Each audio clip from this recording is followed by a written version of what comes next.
Anong birth month mo? January. Sila yung malambing, masarap magmahal, pero madaling magsawa. Habang nasayo pa, sulitin mo na. February. Sila yung super moody, madaling ma-inlove, madali ring makamove on.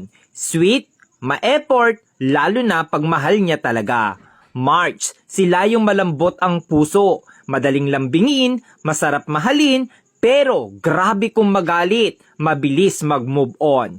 April, sila yung grabe magmahal, todo bigay, todo effort, tahimik pero mainitin ang ulo. Mahilig tumingin sa iba pero ikaw lang mahal niya. May, madaling mainis pero mabilis pasayahin. Maliit na effort mo, natutuwa na. Palaging may love life pero palaging niloloko.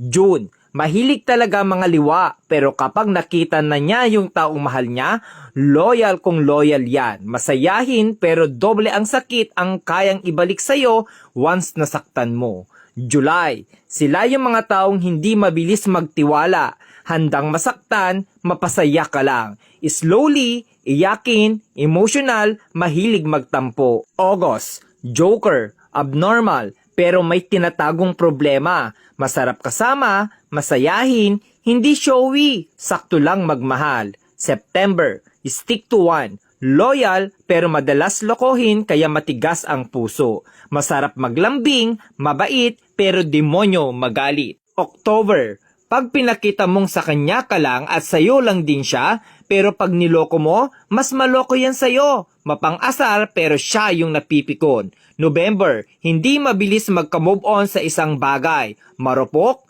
madamdamin, umiiyak ng patago pero kakayanin. December, malibog, joker, mabait, loyal, di ka iiwan, sila rin yung ipaglalabang ka. Hindi sa kanila uso ang salitang suko na.